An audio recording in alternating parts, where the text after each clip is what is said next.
imagination and fantasy. Yeah. There's so much imagination, there's so much fantasy and flair. Imagination and flair. Lack a bit of imagination and fantasy. Imagination and fantasy. Yeah. There's so much imagination, there's so much fantasy and flair. Imagination and flair. Lack a bit of imagination and fantasy. Yeah. Good evening, Good evening. and welcome to episode 27 of the Sokkah podcast with our very illustrious guest, Cameron Edwards, former Perth Glory and playing in Malaysia. Thanks for coming on, Cameron. Thanks for having me. And England, you forgot about that. And England, yeah, sorry. I have done the research. At reading England. At reading, yeah. That's the one. So, Cam, are you staying safe in this time of uncertainty? I am. I'm actually really enjoying it, believe it or not. But we're doing pretty well here in WA, so I don't see We're if smashing it it. continues. Yeah, we're doing really well. Yeah. At the moment, Take we that, are New South Wales. 2 days, 2 days of 0 cases. If you watch tomorrow, be escalated to 100 cases. Cool. I've jinxed it. Yeah, 100%. So, Cammy, you're working as a PE teacher now. Just let me know. Yep. I'm working as a teacher now at Southern River College in Gosnells. First year out, so it's good so far. It's obviously very tough being first year out and going through this ISO and situation and stuff, but I'm really enjoying it, and hopefully it continues. That's really cool. Any students you want to give a shout out to? Sorry, Trent. Was there any students you want to give a shout out to, or not yet? Oh, where do I start? I'm still learning names. The only soccer freak at the school would be a little kid called Frank. So if Big he's up watching, Frank. Big ups to hello, Frank. Shout out. Shout Do out they to you, have Frankie boy. do they have a soccer program there, Cam? They do. It's not as probably illustrious as like John Curtin or Safety Bay, but they've got a program for kids sort of outside of your normal phys ed. So they do try in that aspect, but they got netball as well, so they try and cover all bases. Yeah, cool. Now I'm wondering, do you have an ambition to coach at a school, but and run one of their soccer programs? Yeah, I'd love to. I remember when I was with you, Trent, at Trinity, just having the year sevens, I thought it was pretty cool. You can sort of do what you want, hey? And not what you want, but you sort of, no one's over your shoulder and you can sort of see how the kids go. But yeah, I'd love to one day. So you can use your connections, Trent, get me in there. I'll get your job. Thanks, I think, in Perth at the some schools, the ones that run the kind of like those full-time programs are pretty sick. And I think you'd be a good one for that, Cam. So I'll put your name down somewhere. Appreciate it. So say you do get like a gig somewhere as like the head coaching person. What kind of philosophy are you trying to implement? Is it like catenaccio, tiki-taka? What are you thinking about? Well, I think it's all based on the kids, their age. It's all about, I guess, skill development first. And then as they progress through after that, if they want to progress further to like the year 11, year 12, even year 10, then they sort of develop a way of playing. But initially it should just be on technique and developing that sort of aspect first. But then, of course, true. if they, with your own team, you want to play a possession, attacking style type of football. No one likes to see a lump side-to-side tennis match at a school setting. So Joe would be coaching an under 8s team and playing long balls, but it's all right. Joe's not a coach, so really? there you go. Route 1. Now, Joe, what top are you wearing at the moment? I'm trying to look. I'm wearing a Street X collaboration with the Gentleman's Club. The Gentleman's Club, okay, very nice. Yeah, well, one of these guys. like the Street X there, shopping Perth and all that. Do awesome stuff. Very nice. Trent, you're wearing. I'm not the biggest fan of your shirt. I won't lie. So I was over at my cousin's house today, and he's like, "I have all these old clothes. Would you like some?" And I was like, "Well, this would fit perfectly into what I'm about to." It's a report. good car rag. I won't lie. I'm not an Inter fan, to be honest. I never really have been. Looks good on you. Thank you. Now, Joe, we say this because we do have a sponsor, Vintage Soccer Shirts Australia. Yeah, big ups to Vintage Soccer Shirts. You can visit their website, vintagesoccershirtsau.com.au, I want to say. And you can use promo.com. And you can use promo code Sokkah, SOKKAH, for a 10% off discount from your order. So Perfect, get onto that. Now, Joe, did you overhear that I needed to live stream an event? You keep on mentioning this. Yeah, I think you do. So, Streamgate Live Streaming Australia, our official sponsors, have you covered if you do want to live stream an event in Australia. multiple languages, different audio tracks, lots of different features all over social media as well. So our official sponsors, check them out, Streamgate Australia. And now, Joe, we can finally get into talking to Cam properly. Lads, that segue was unbelievable. That's really good. Some weeks we'll be really like enjoyed that. pretty good at it, and then some weeks we'll be like absolute trash. But we're getting there. I think No, when I Lowry love it. came on, we got very nervous, and it wasn't very good. All right. Like it looked like I If was I'm like trying to sell him a shirt from there, but it is what I it thought is. you were about to bag me out for wearing just a hoodie. I was like, oh no, better put my vintage shirt on. So we won't hold it against you. Yeah, thanks. All right. So Cam, you started playing. You're now currently at Coburn in the NPL, and you started playing there a very long time ago. How old were you when you were playing at Coburn originally? It was my first club in Perth, so I started there when I was 7. And I was there up until 13, 14, pretty sure. Yeah, right. 15, sorry, up until I was 15. Cool. And Like then I've got. Sorry, Trent. I've got a fun fact here. Not sure Yep. if it's true. You're born in Sydney, is that right? Correct. I've done my research. is that it? Is that Fantastic. it? That's it. Yeah. How'd you find that? Wikipedia. Oh, okay. Yeah. So No, I was tell born in us. So Sydney. you were born in Sydney. Yeah. Tell us about that. It's pretty much just following my old man's career, pretty much. He was sort of all over the shop. So played with Sydney Olympic.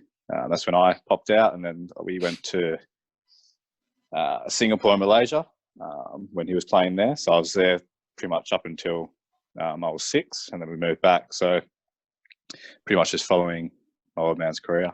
Yeah. Right. Cool. Could have ended up anywhere. So yeah. So Yeah, after literally. Coburn, says so. This is 2011. You've signed for Perth Glory twice. Is this right? So the first time was in 2011. First one was just through the youth team, and that's when I made my debut that way. So I went from Coburn, played through all the state team setup, the national setup, and then played there for a season in the youth team. And I was lucky enough to make my debut when I was, I think, 16, 17. That's awesome. Like, And you were do you still on a remember youth who that was contract at the against? time. I do remember. It wasn't a very memorable one. It was against Wellington away, so I travelled away, and we lost 4-0. Thanks for At least you got the frequent flyers out of it. Yeah, very long trip. I understand why everyone hates it, but yeah, no, it was good times. Was it freezing cold? It was actually. Met us sitting next to Griffer on the bench, and yeah, it was freezing. Yeah, got on I think the last 10 minutes of the game. Fair enough. Cool. And then so you're still on a youth contract at that stage. Yep. Cool. And then so you moved to, was it Reading from Glory at that time? Or Reading, Yeah, so from sorry. there, to Reading, hashtag Reading. We went from, when I was younger, I sort of got to a point, do I stay or do I try my luck overseas? So I just thought, we'll give it a go. So trialled at Reading for about a month. Lucky enough to sign there for a year. So I was there for a year, then moved on to the Nike Academy in England. Yeah, right. Then went back to Australia, played for Melbourne Heart, who are now Melbourne City. Then Glory, and then to Malaysia, and then now got good old Coburn. So I've been around. So when you were at like Reading, sorry, Joe. When you were at Reading, when you went from Glory, was it like, was it signing with the first team? Or was it the 18s? It was a pro contract, but I never played a game for him. Okay. But yeah, pro contracts, but mainly you train with the first team and then end up playing reserves. So And did you find that like a massive step up completely? huge, Yeah. huge.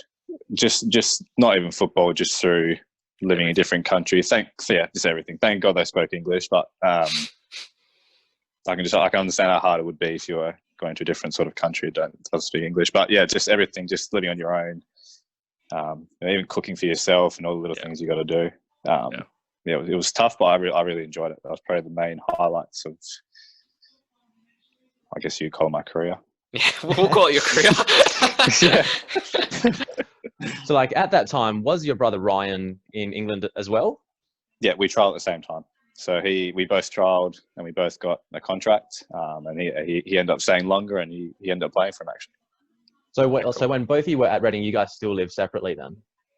No, we lived together. So he helped me a lot. We lived together in an apartment, so it wasn't like I was on my own. So we really helped each other in that aspect. We're only like 18, 19, so it helped heaps. And then he stayed for an extra, I think, 4 or 5 years. Played near the end. And he's still doing really well at his club in England.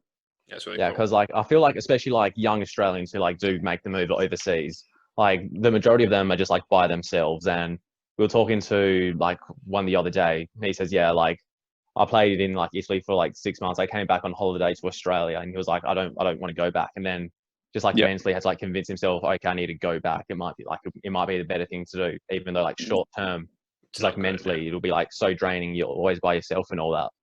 So like for you, like that's such an advantage, and like for your brother as well, to have like somebody you know there, which is like awesome. Yeah, it's huge. When I was in England, we can compare that to when I was in Malaysia. It was polar opposites. So when I was in Malaysia, I was pretty much on my own, and I felt like I just wanted to go home. So just that subtle difference. But even like you spoke to my fellow teammate Riley Woodcock, I think the other day. Yeah, we did. He ended up coming for a trial at Reading when I was there. So right. So we helped him in that aspect as well. He's got a very, very good question that he asked, but we'll get to it at the end. He had a question he asked. Oh, wow. Yeah, he asked a question for you. It's very good. We'll get to it later. Oh God. So did Riley get offered a contract at Reading? I think he did. I think he got offered to stay longer for a trial, but I'm not sure what actually happened. Right. So what was it like in that trialing period? Because I know, it's very easy to get overwhelmed and nerves to get the best of you, and then, just sort of shit the bed. So how was that? So your mindset approach for going into that trial? Yeah, tough question. Being 19, it was just one of them where you just thought, you're here now. Let's just give it a go. So there's really nothing to lose. But the main thing that sort of dawns on you is just the longer you stay there, you sort of want an answer. You want some sort of feedback, and when that doesn't come, you think, well, maybe I'm not good enough, or then you start to doubt yourself. And it's just the day-to-day grind that was really tough. Was it a big training load as well? More than at Glory? Would it probably been more at Glory? Huge. Yeah. It was 2 to 3 sessions, so you have to get used to that. The weather, I hate the cold, so I struggled. So they're wearing shirts and shorts, and I'm with my snood. I've got my beanie, I've got my gloves. I'm covered like an Australian would. But there's so many things you got to worry about. Yeah. So then after Reading, you made your way to the Nike Football Academy. Correct. I just found out about that like half an hour ago, so I have no idea what it is. Can you just like explain like what it is and like how you moved there, like eventuated? Yeah, so I'm not sure if it's actually still going on, but I don't think it is actually. I think it stopped. So it started off as a competition, and you guys must know Tom Roderick. They had this in Australia, actually. Yeah, I remember. Yeah. So it started off as like a worldwide competition to find non-pro players, pretty much. So you have a competition, you go through, and you try and sort of go through the ranks. So it started off that way, but then the year I went there, it was just a portal or like a team where players who haven't got a contract could play other pro clubs and be in the shop window of some sort. And if the teams wanted to sign you, they could. So it was just a way to, I guess, constantly trial and play against different clubs and get looked at by different clubs. But they looked after you really well. You always got the night gear. You got to try the new boots. So they tried to keep it as like the premium place to be. But I think it really died quickly. Yeah, I think it was like a really good version of Football Superstar. If you remember that TV show. I was trying to think of the word. Yeah, it's literally the same as that. Like off memory, like in Australia, like wasn't Tommy Rogic, like he came through that? Yep. So the coach knew Tom Rogic, and obviously being Australian, and when I got asked or told to maybe go there and be within that, he sort of said, "Oh, do you know Tom?" And I actually trained with Tom before that, so we had some sort of common ground, and he let me stay for the year at Nike Academy, but I ended up leaving about 6 months in. Right, cool. And were the so was it in England? Sorry, or was it in Australia? Yeah. Sorry, it was based in a place called Loughborough. Okay. So it's at Loughborough University. So the setup was unreal. Like the facility is really good. But you sort of stayed in dorms, and it's literally like Football Superstar without the cameras. Yeah. I would have preferred the cameras being on, to be honest. Yeah. Would have been more entertaining. That's really cool. So from there, you went to Melbourne Heart at the time. Melbourne Heart, yeah. So I decided to leave Nike Academy in December and trial again to come to Melbourne Heart. So I trialled there. That's when John Aloisi was the coach. That's awesome. Trialled, yeah. It was mid-year of the A-League, and then again I was lucky enough to get another contract. That's really cool. Like, how did you get like the word about like a trial somewhere? Like, do you just like get like a message from someone saying, "Hey, like trials are happening at this location at such time," or like how does that work out? At the time, I had a good friend of mine, Andy Bennell. I don't know if you know who he is, but he messaged me sent me an email saying, "Hey, there's opportunities to maybe go to Melbourne Heart and have a trial there, or do you want to stay in England?" And I thought, free time to come home and trial for the club. But yeah, it's literally through sort of who you know, and if you can get some sort of connection, that's some sort of club.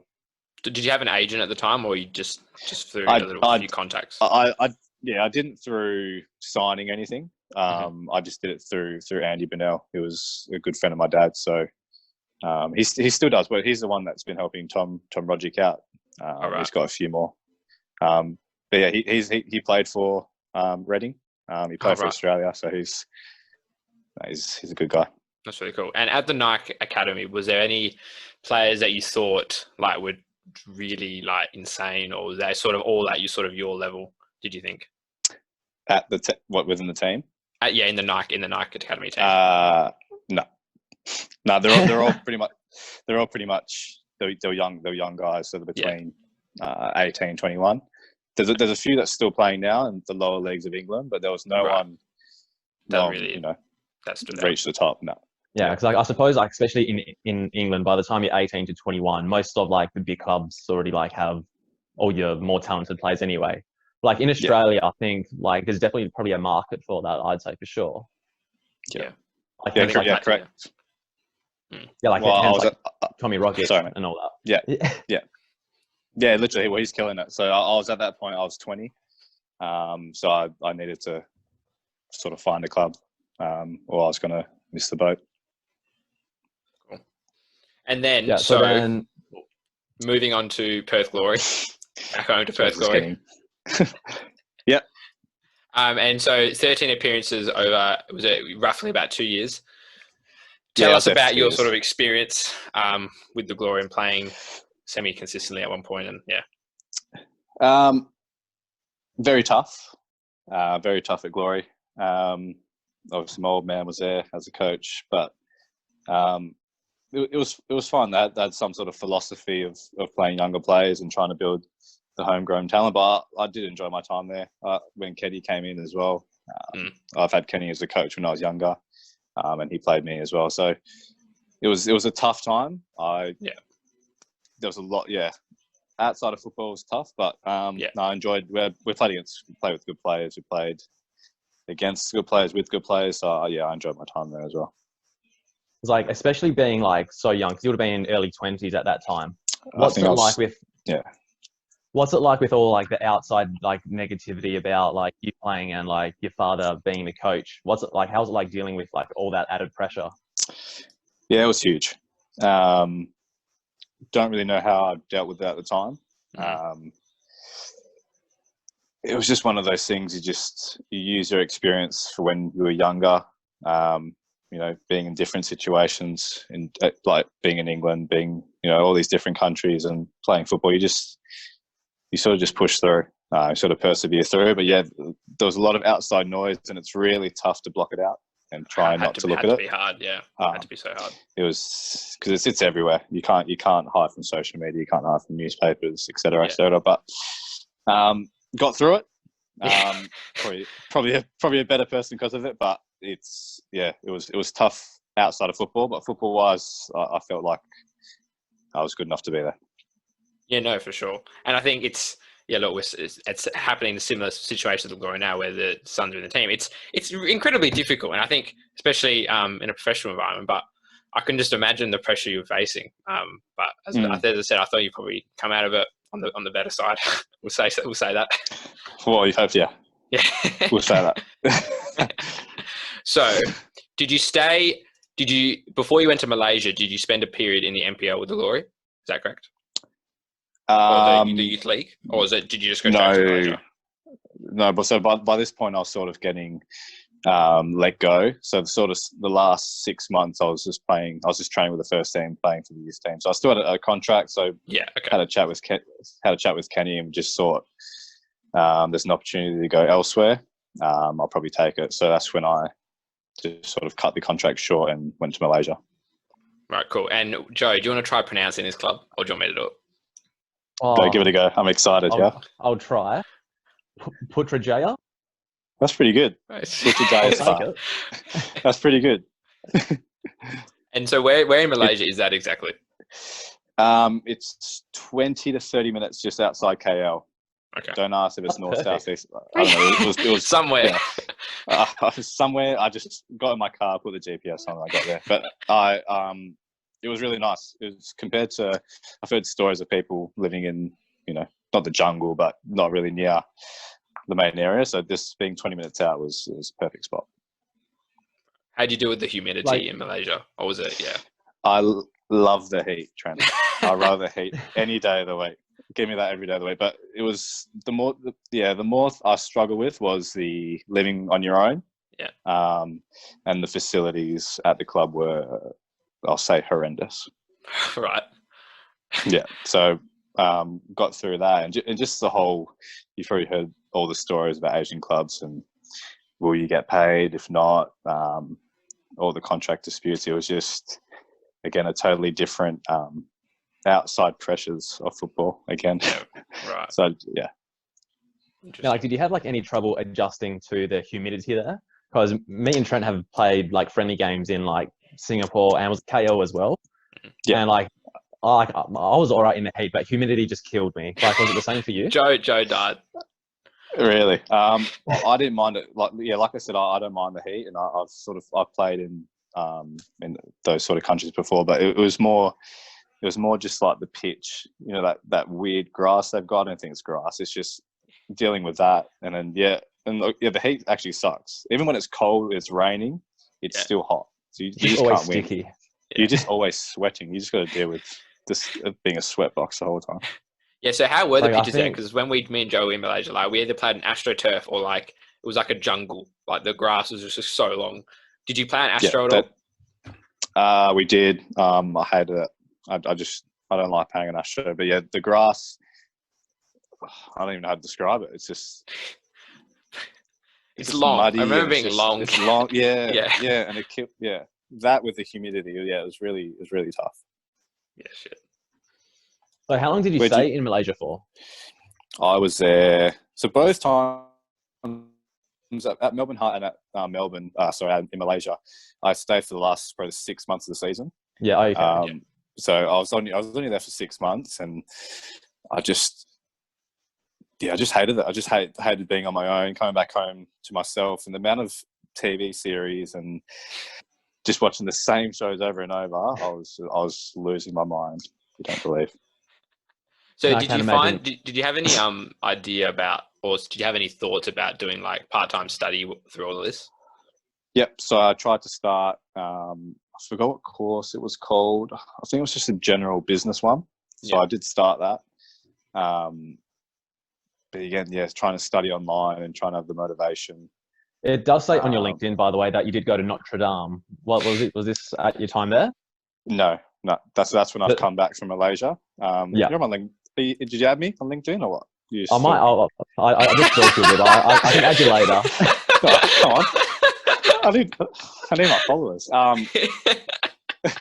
don't remember seeing a Joe on there on the ad. I'm going to add you now, Cam. I'm going to add you on live on air. Thanks, guys. So it was through an online study. So I don't think Notre Dame doing online. So I only did that for 6 months, and I don't think I actually finished it when I was there. because I ended up coming back a bit early from Malaysia. So that's when I went to Notre Dame. Yeah, so like during Good. like in that, sorry, I was going to say, good research. You're on fire. I spent like 20 minutes doing it. So yeah, Yeah. it's like whatever's on like the first page of Google. That's about as in depth as I go. Yeah, But nice. yeah, also with that time in Malaysia, like were you the only Australian there, or like was the majority like Malaysian, or were there some Europeans in the team as well? Yeah, so in those countries, you're allowed 4 foreigners. It's sort of capped within the team. So the rest, they're all Malaysian, majority. In my team, so I was the Australian. There was a Korean, a Russian, and an Italian. All right. So the foreigners sort of stick together, but it's tough with the language barrier, and the foreigners don't really hang with the locals, because I don't know. It was just the religion over there, and so we're sort of you're in sort of groups. You only meet at training. Yeah. So did your coach speak English, or? He was 75 years old. No lie. He couldn't hardly walk. He was. Was he Malaysian? He was Australian. So we got right. on. But he had big success there, I think 20 years ago, 15 years ago. And our club was struggling. So they brought him back. And I couldn't believe when he came. Oh my He God. couldn't walk. He was so old school. He was just, oh mate, I could tell you some stories. I actually forgot his name, but the stories about him. Oh, he would. Oh no, I can't. He would just swear. It was classic. I might have to Like, go if to you're Malaysia 75, and try and coach in the second division there. like surely you'd just rather like retire if you're that old. I think he was at that point where it was just, I don't know, he was getting maybe some decent money he wasn't getting before. I Wanted to send the couldn't tell you. grandkids to college or something. Probably. The money wasn't that fantastic, but he must have. Yeah, I honestly don't know. If you were just there, just a fly on the wall, just watching in, you were just. I can't even describe it. His team talks, his formations, I can't. For example, what formation? Like, what were some really weird ones, or? So Joe would probably like this. He sort of came in straight away and was just like, "Look, 4-4-2. This is what's happening. Yeah, good start. Get it long. We're losing. We hit the big man." I'm like, "This is not going to work, mate." And we played that. Then he would change to. Then he thought he was Pep 3-5-2. He was just going crazy. He was just changing, chopping and changing. It was ridiculous. It sounds like a Sunday League manager.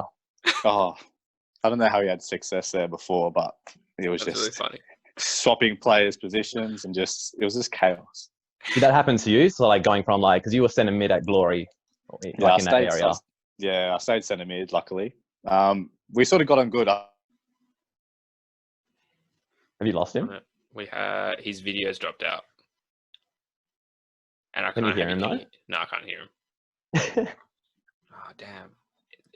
Have his phone ran out of battery? Yeah, the Zoom meeting's upgraded. Yeah, I saw that. This is a Sokkah pod first. Maybe you got a phone call or something. Message him on Instagram. He could have got a phone call. Yeah, message him on Instagram.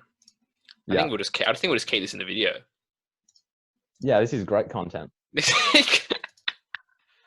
I'll message you on Insta. Yeah, you can do that. I'll just talk. So yeah, currently keeping busy reading The Republic by Plato. Awesome read. It's about like the foundings of like justice and like democracy and what's a good like governing system for a new country essentially, and has some interesting ideas in it, Trent. Okay, does it? Yeah, one like because like the way they want to like govern this like new system, it's like this is like Greek philosophy. Okay. There's like 3 classes. There's like auxiliaries, guardians, and like the rulers. Mm-hmm. And like the rulers are all like philosophers. The guardians are like men and women, and the auxiliaries are like the upgrades of the guardians. So it's interesting. Okay. That sounds very interesting, Joe. But there's some weird ideas in it though, which probably wouldn't go down in 2020. Okay, tell me. So yeah, there's like one bit where Plato suggests that this republic should introduce infanticide, which is just like killing like babies who like aren't up to like standard. So like what the hell? So what's the word? Yeah, infanticide. Yeah, it's like interesting word. yeah. Okay. So yeah, like Plato's, he's not. He might be advocating for it in like this republic or whatever. I think he wants I'm he wants not a for super that. race of humans. I believe. That's essentially like he just wants to breed it into like success. Like he like equates like animals as well. Like he always breed like the best like animals together, and he wants to do that with like kids, which probably not the best thing to do. Probably not the best. What time period was Pluto living in? Oh, this is like before Jesus. Okay, I want to say. So yeah, okay, not great living conditions. I think it might be like 400 BC. I want to say. Okay, it's quite a long time ago. But like with like the ruling class, so like the leaders, the politicians, he has like a good idea, and I think I might be behind. It's just like the politicians and the rulers, they share everything with like every other politician and like ruler. So like they don't have private property, and like they don't have like any possessions. They just like live, like they just get paid in food essentially, and they have like shared housing and everything. But the more interesting thing about this is that like all these rulers and philosophers who like govern essentially, they don't like they're like not allowed family. So like they don't have like like they don't have kids. They don't have like they're not allowed to marry. Really. But but like it's an interesting idea because like it takes out any bias they would have. It does, Joe. Which is it's interesting. It's just like food for thought. Very interesting. Very interesting. Any word where Cam is at the moment? No, I've messaged him on Instagram and haven't got anything. Very odd. He's seen it. The message just now. His phone died. Yeah. That's Plato's The Republic. You can get it from good bookshops everywhere. We either leave this in or we can cut it out and put it as like a post show. I think we leave this in. I think this is great content. Okay. This is like unfiltered soccer pod. So I also got like a new dog yesterday. I like this. So you what, Joe? Yeah, I got a new dog yesterday as well. Really? A little Jack Russell puppy. Lovely thing. So Joe, how old is your old dog? He unfortunately passed away like 3 weeks ago. Oh, Joe, I'm sorry to hear that. R.I.P. But nah, Fonzie was a good boy. He like loved like all my mates' ankles though, so he did. It was a bit feisty. But no, like the new dog, 12-week-old Jack Russell. Guess what his name is? Collagenol. Nah, Chiro. Okay, like Immobile. Like Immobile. Okay, we'll have to catch up Cam on what we've just discussed. Oh, I think he's here. Cam's back. He's back. He's got waiting for his audio. He's connecting his audio still. Yeah. Is he back? Hello. Cam, we've you're got back you again. So that. That's all right. Me and Joe had a great discussion on Joe. What book are you reading? I'm reading The Republic by Plato. It's some Greek philosophy, which is pretty interesting. Very good. All right. Yeah, what do you rate it? 5 stars. I'm like more than halfway through. I give it like 7.5 out of 10. Oh, not bad. Love that. All right. So, Cam, we were just talking about you being moved. So, did you all play centre mid the whole time in Malaysia in that crazy team? Yeah. So before we cut out, I stayed in that position. Lucky enough, he was Australian, so we sort of had a good relationship. He sort of moved the locals around. He was sort of disrespectful to them, so I was pretty lucky. Do you know how long after that he like kept that job? The 75-year-old. He was gone. So the club now, I think it's folded after the year I was there. Oh, right. So shit. They were just struggling, financial trouble. Him as coach, it was just they really struggled. So I don't think they're a team anymore. Or they might have started up, but they folded. I think that Quite a story to tell that you've been there, and now they're no longer there. Probably not. Cool. Oh, go on.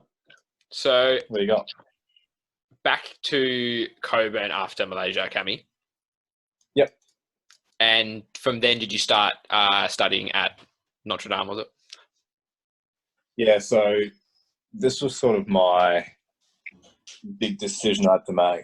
Yeah. So I was sort of, I guess, playing in different countries and different teams year by year. Yeah. So I was 24, I think, by this stage, and I thought to myself, do I want to keep doing this and have year contracts elsewhere, or do I want to, I guess, settle down and try something a bit more permanent? So my options were, believe it or not, to play for Bali United, Right. or go to uni, start teaching, and play at Coburn. So they were my two. I went with the teaching option. Right. Cool. So I think some players would obviously get to that point and have to make the decision. I mean, if you went to Bali, I'm sure it could have been. Was it a 1 year deal you offered, or? He keeps cutting out. It was cutting out. Yeah, we're cutting out. Yeah. We've got you now. Is it my end or what? Might be your end. So we speak now. Yeah, I good? think it's yours. Yeah, we're good. Okay. Are we good? All right. I was at that point. I guess another year, or do I go to uni? So. Yeah. Cool. And so is it a Bachelor of, was it education at Notre Dame? Yeah. Bachelor of Health and Physical Ed at Notre Dame. So did that for 4 years. Did pracs at obviously different schools, and lucky enough to get a job for Sierra.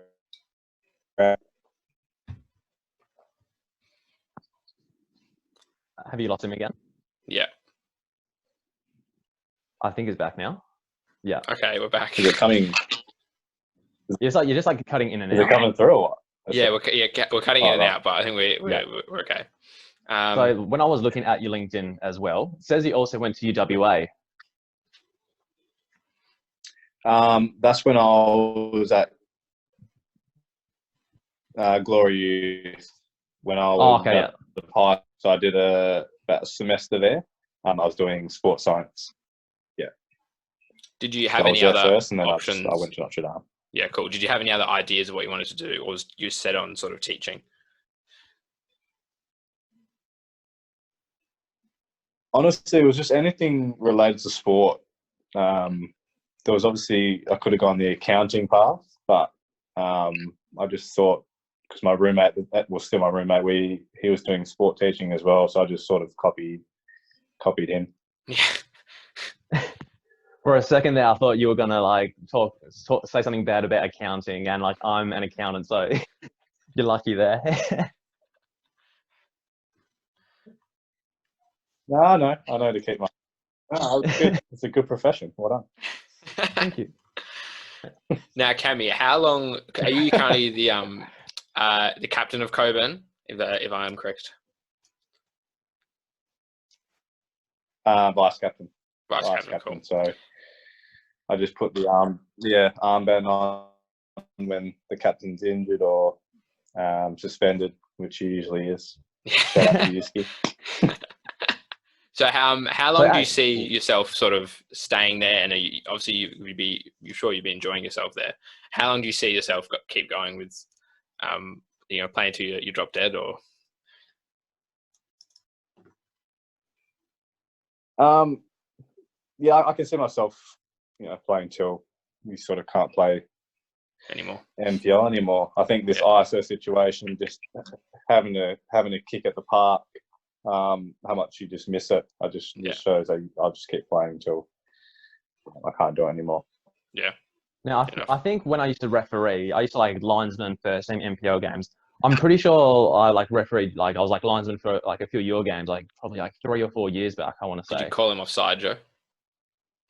I probably from his through balls, because he was centre mid. Oh, did I abuse you? I'm sorry if I did. I think you did actually. I apologize. It rings a bell. No. Did I actually or not? I think I don't mean it. But. I think like the first game, I think it would have been Coburn and Glory MPL. I want to say like 2015. Okay. So Oh, no. I think there's a good chance. Yeah. Yeah, I've known to just, it just comes. Uh, but it's part of your job, though. Oh yeah, like personally, I kind of like, and like when I used to referee, I thought it was like pretty funny most of the time, and like even when I play now, I always give like the referee shit, and like I Joe, always feel like bad playing indoor afterwards. soccer gives the referee the most shit as a referee. I don't know. You do, Joe, though. I feel like referees in sort of enjoy it, and they sort of are. Yeah, like especially when like the referees have banter, that's probably when it's probably like the best as well. You can like just bounce off them a bit as well. Yeah. Yeah, no, sure. Yeah. All right, now I've got a big question here. So, are you familiar with like the Yaya and Kolo Toure chant? Oh, here we go. Yeah. Are you disappointed the I am. Shed never did like a Ryan and Cameron Edwards chant, like when both of you played at Glory? Oh, I'm sort of glad they didn't. Been a lot of swear words and a lot of get off the pitch. Maybe. Nah, I don't know. It would have been cool. Would have been cool to be part of it, but who knows? Well, have you got one for me? Have you got a chance? No, we're not going to rehearse. No. But a Ryan and Cameron, I reckon it could have gone down well. Could have gone down well. I think if the Shed did that, everything would have panned out differently. Oh, That's all I'm saying. yeah, I'd have to agree with you. No, it would be cool. It would be cool to have some sort of song about you. It's not too late. Like I'm sure Coburn can look at signing Ryan as well. So I just don't know if we can afford him now. Yeah, who knows? Well, maybe when we're in our 30s, we can get that going. I reckon you got to. All right, We'll sign Trent at Coburn. Yeah. now we've forgotten to shout out our Patreons, Trent. Right, Joe, do you want to get on that? Yeah, so if you want access to exclusive Soccer Pod benefits like extra podcasts and behind the scenes content, you can subscribe to our Patreon at patreon.com/soccer podcast. And one of those benefits is you get shout outs in our episodes. So shout outs to Andrea, Ben Krizik, Ben Robson, Craig Richards, here's a new one, big ups. David Clark, Dennis Fernandez, Fraser Marnham, Glenn Oliviero, Harry Russell, Jacob Colangelo, John Morris, Jordan Smith, Jordan Waters, Luke Kelly, Natasha Williams, and Taylor Morris. Shout out. Thank you. Now, Cameron, I believe you know one of our patrons quite well.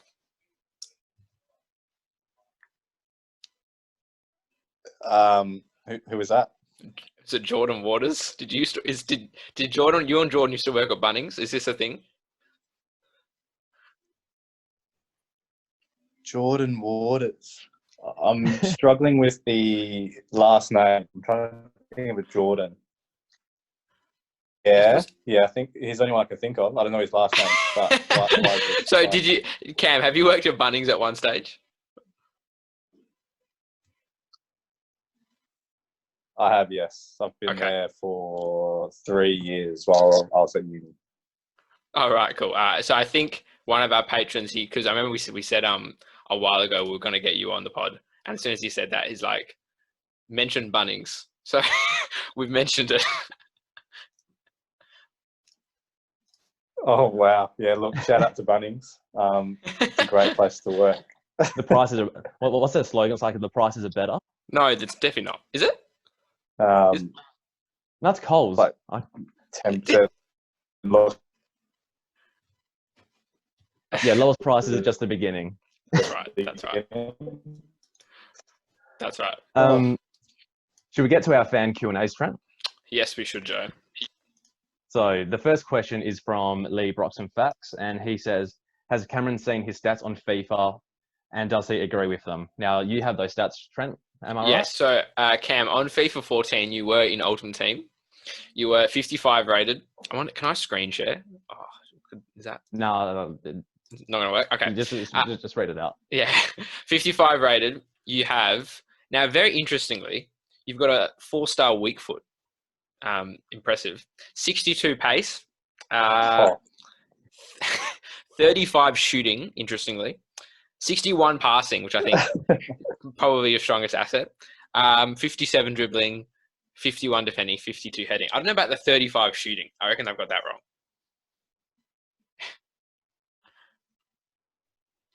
Look, Trent, I'm going to be honest. I want to say yes, but they're all wrong. They're all completely wrong. I can't use my right foot to save my life. My shooting's horrendous. I don't know how for me to get 3 goals the other day, but it's just all wrong. But I'm going to take it. That's the best I'm ever going to get. 55 overall is pretty good. Now, we've got a question from Chicken Treat Fan Club, and he says, what's your go-to order from Chicken Treat? I don't eat there. I don't think I have. Great question. Good answer. Big apologies. Now, we have a good question here from your friend Rod Woodcock. I don't know. So, yeah, we got a question from I'm excited, yeah. Let's go. Yeah. Cool. He says, are you a giraffe? I think this is in reference to one of your Perth Glory photos. So, yeah, are you a giraffe? Are you? Look, Joe. I wish this didn't lag, but for those who know me really well, I've known to have a really, really long neck. So I'll try and do it on the video. Yeah, we can kind of see it there. So I've been known the giraffe.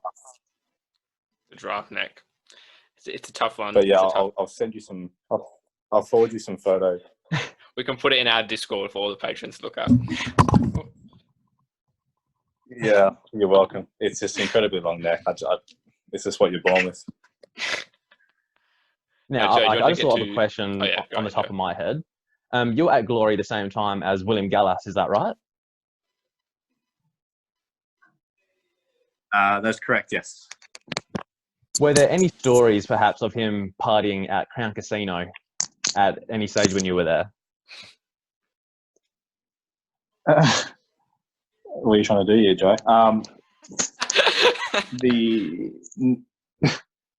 Not that I'm aware of. Not that I was invited to. I've heard stories. A bit angry at getting invited, but it's been known that he did enjoy himself. Yes. Okay. Like, who would he party with though? That's my question. Yeah. Well, I've been out with him a few times, and he's very generous. He was actually a really, really good guy. But yeah, I don't know who he would party with. He's done everything in the game. I don't know who would be actually on his level. That's right. That's true. Yeah, so especially here in Perth. Now we got one last question from John, and he says, who was the one player from the Glory squad you always knew was going to make or who you always knew was going to have a really good pro career, or another one that should have had a longer pro career?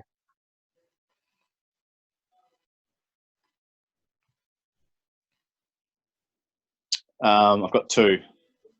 So 2 people around my age. I always knew Josh Risdon was going to go. I played with him pretty much when I was 13. So I always knew he was going to go through, and always thought Brandon O'Neill would have kicked on. Right, that's really cool. Yeah, they're both ballers. They're probably my 2. You know, even when Brandon was at the Glory, he didn't play much. He did show some interesting signs, but he obviously went over to Sydney FC and killed it. So yeah, pretty cool. Anyway, that's all the questions I have, Trent. How about yourself? I just knew he was. We're a bit laggy here at the end. Yeah, no, that is all the questions that I do have. We've very interesting with the internet connection at the end, but I think we've done well today.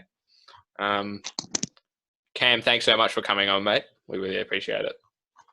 Apologise. Hopefully it comes out good. Yeah, no, it should do. No, awesome guys. Thanks for having me. And I hope it keeps going up, and I'll give you a few shout outs, and you guys have been good. Awesome. You got. Cheers, Cam. Thanks, Cam. All right. That's been episode 27. We shall see you.